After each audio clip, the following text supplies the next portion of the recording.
Because I can do a couple things at once, or I have like a second thing going on while I'm doing something, and the fidget spinner is just like I don't have to think about anything. But It's kind of weird. And things like fidget spinners are actually used as a remedy for like that sort of like ADD or anxiety, and then somebody decided to make a fad out of it. This is why we can't have nice things. Originally an educational tool for people with what you were talking about.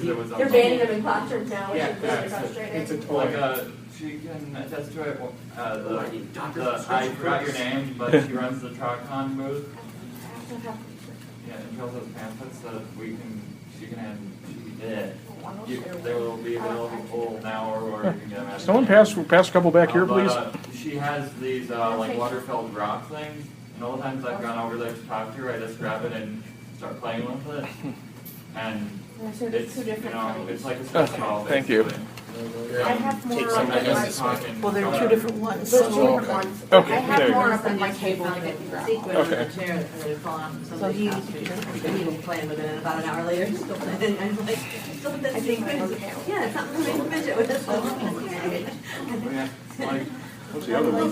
Like I used to have No, there's nothing with the other one there. sort of mild OCD. At thank one you. point I was obsessed with doing things in like factors like related to Ford. Like I had to like if I touched something I had to touch it like if I touched it like that I had to go 3 more times so it was 4. Luckily I got over that, but that might have also just been, part of, puberty and, having the chemicals not. Puberty for autistic people sucks because our brains aren't wired correctly, so the chemicals react differently in our brains, which sucks. Like, sometimes caffeine doesn't even impact autistic people because the brain's not wired in a way that it would affect it. Like I know for some people, if they get soda, it actually makes them tired and it calms them down. The whole thing. What does? Say that again, I'm sorry. Caffeine. Oh. Caffeine's a drug. Like I can. Well, a lot of ADHD meds have caffeine in them, do they not?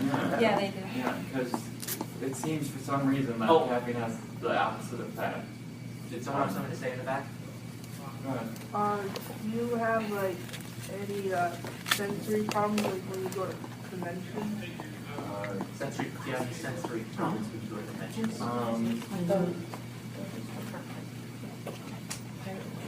Not really. Oh, yeah.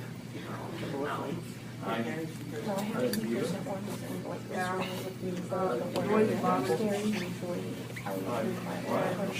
Everybody, do you have someone that wants to stay in the back? Noise bothers me. Oh yeah. Oh wait, I do have an example. Like I have, no matter where I am, I can't have bass and music up too loud because otherwise I just hate it. Like it just makes me super uncomfortable. And I don't know why. We call that supersonic hearing. Some of you have supersonic hearing. I wish I did. That you are very acute in what you could what you hear. The thing is that the mind malfunctioning because I constantly mishear stuff. My brain will throw in, I'll half hear a word and my brain will be like, oh, they said this, even though that's clearly not what they said. And then, obviously, it's always a challenge, determining whether there are things you have to work around or things you have to learn to get past.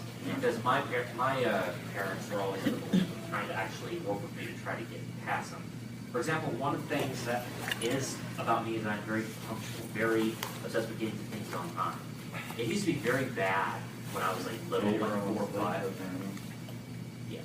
The point is, I remember I was 4 or 5. If someone had told, usually I would want to know when was something was happening. So say it's dinner, I was okay, we'll do it 5:30. If we were late, even just a few minutes, I would scream. I would start crying. I was obsessed. Seriously, I had to do this. In a way, I'm still kind of am, but my parents work with me and help me get help, and it's I can get irritated still if things are going late, or if I'm end up working later at a shift, we're closing at the store that I work in. But I have never lashed out kind of here, and I still learn to still do with work, depending on closing shift at like the clothing store or maybe, and it's like I'm closing and we're going a few minutes over, we're not ready to close yet, I still do my job. That's something I have to work with. But then obviously for some people, it's not something as easy as that. Yeah, like There are me, things you have to like work around. me, I have the problem where I am the complete opposite of punctual. I don't give a flying Flying feather. I don't give a flying frick there. If I'm early or not, well, if I'm late to like work, it's kind of hard for me to because I get there like an hour early because I have to be dropped off. But like, I don't really care if I have to work late because like everybody's different. Yeah. And clearly, I don't know how to talk well to people. As you can see from the panel, that's how I've like handed it off to him more or less. And we don't blame you for Oh yeah, just, I knew Yeah. I should have prepared better for this. You're fine. I think that you said Well, really you good saw point. earlier, I was just trying to get you all to ask questions, so I didn't have to do anything. Did you have something to say, Rebecca? Have you like ever heard the term like you seem like you don't have autism? I'm I'm on the high functioning end of it. SMI. I was originally diagnosed with Asperger's. Same here. Yeah. Oh, that- Yeah, like many years, like 8 years ago, I was diagnosed with Asperger's or Asperger's is how you're supposed to pronounce it. But everybody pronounces it Asperger's because it's funnier. But it's now become a spectrum, like I was saying earlier. Well, I was saying like, like, does anybody ever tell you like they say that to you? Like, some people say like, oh, you seem like you don't have it. No. I've been told that. Because I've always been kind of quiet, or if I'm not quiet, I'm normally annoying somebody. And like most, like I know most people, I don't know, I am, so I'm assuming most of us were bullied, right? And have like horror stories about bullying. I don't really, because I was bullied, but I just lived life as a don't give a, I don't. Honestly, I feel like if I was bullied, I just didn't notice it. Yeah, I just brush it off like I don't give a. What he's saying and the versus bullying, it almost makes me think of, don't you hate it when you don't quite realize you do, and you say something, you point out that you're on the spectrum, and this happens a lot with my son, and then they say something like, oh, you seem so normal, I wouldn't have noticed. They're not trying to bully you, but they're basically saying, so you seem normal, but I guess you're not normal. Yeah, well, you seem like a dick. I thought you were normal, but I'm saying maybe you're not. So, Don't you hate that? I was always like a really weird little kid, and my parents never took me to a doctor.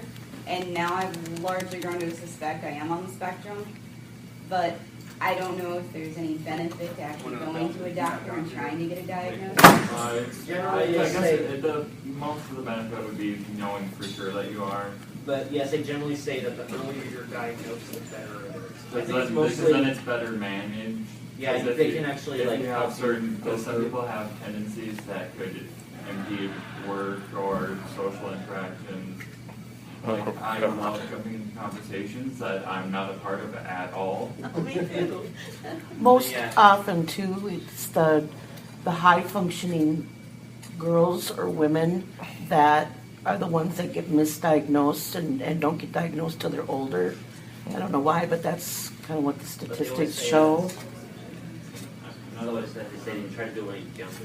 You have something Yeah. to say about that? I just want to say, like, back in elementary school, when I got super frustrated, I pretty much ran out of the classroom because I didn't want to face any more frustration, so I just completely ran out of the classroom, but I don't do that anymore. Like, so I had a teacher in high school.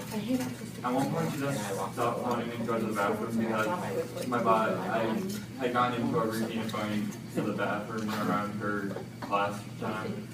So I eventually got into the routine of not even asking him this, or asking if she said no, I still just left and went to the bathroom. I was like, but like I just hated her. And then so that was freshman year, and then senior year, I got her husband, and he's like the coolest guy ever. And I was like, how are you two so different? Opposites attract. So I have a question for all of you. I mean, I love the autistic mind and your way of thinking and how you see things. Well, I feel like I learn a lot from my daughter, just with the literal sense and all of those things. But It's a learning experience for everyone. here's my question. I'm also a vocational counselor for people with disabilities. And And I'm not going, no, I'm kind of stupid in some things. What's vocational? I know. I had some career. experience with working at VR, so. you have some what? I have been put into like the VR program, vocational rehab program in my state. Yeah, where are you from? Which? Nebraska. And I'm from Minnesota. It's, Like I help individuals with employment. Oh, okay. Yeah, Okay, that's what for some vocational reason- rehab is. Yeah. Like, You didn't understand what this is one of those vocational times is. where, like, you know those times where you forget what a word means. Right. Yeah, sorry. No, that's okay. So here's my question. Do you find that, because it seems to me that when you all are younger, there's so many more behaviors, things seem so much more frustrating for you, that you grow out of that as you learn to understand your emotions better and learn to be able to advocate better for yourself, that then a lot of that goes away? I guess it's just sort of like how you work, because like my parents did put me through an IEP plan at school. Right. So I had an IEP counselor and we choose over those. And then after I graduated high school, they actually postponed my graduation so that I could attend this project search internship where I went to an internship and did general job training. And we have several locations, and they gave me the Embassy Suites location, so I kind of did hospitality service for a school year, which is ironic because actually around the same time I started, I ended up actually getting accepted for a job as a kitchen help / dishwasher at a retirement community. So I did that for a year at the same time. But overall, beside that employment piece, you just find yourself as individuals that when you were younger, because it seems that so many individuals that I know on the spectrum have terrible time with behaviors when they're younger, and you know, not understanding their emotions and the way they're feeling, but and then when they get older, that piece seems to go away. I don't. Yeah, because like I said, I used to do the thing where I have to something like that at Geo, so that way it was 4. It's mostly a learning process. You just learn differently. Because like as he said, it's about different wiring in the brain. Yeah, because I realized that doing the 4 thing made absolutely no sense, and it was stupid, and I don't know why I was doing it. So like there are some things that you grow out of. And then some things you just have to learn differently, which is why they're like you learn, try to get diagnosed, so they can take the time to find a different way to teach you. And you had something to say now? That's a way to put it. You had an IEP plan. Yeah. Did you have like occupational therapy, speech therapy that helped you with any of that? Not me. I had to go to speech, but that was partially because I had my tonsils out, so. And then you had something to say? And my daughter had occupational therapy for a while because she has developmental issues with her hands, and so that really helped with that, and it can also help with sensory. Well, I was gonna, below what you were saying, and I realize every case is different. Right. And some problems are gonna persist throughout life. You still need to deal with society and self-advocate and all that.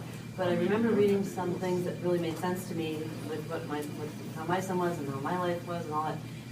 With high functioning, a lot of times the children function at about 2/3 of their age, Right. as far as socially. And that really put everything in perspective when I realized, no wonder they start doing better as they get later, because, yeah, when they're 8 years old, if they're still functioning at about 5.5, it's really hard. And then when they're 16 and they're still being, at these various stages, they're so far behind. But then by the time they're like 22, it's not as noticeable. They're just getting into the high school puberty sort of thing, but so are a lot of the college students. And it's not quite so far off. And yeah, he's 24 now, and yeah, so it just sort of catches up as the age gets bigger and kind of grow into your emotions. Okay. It's much more slower to develop. Yeah. Puberty, obviously, a lot of your body changes, including your brain. And like when you're a kid, you're still figuring out what different things and like feelings you're having. And like, so, hold on. Also, we have like 10 minutes.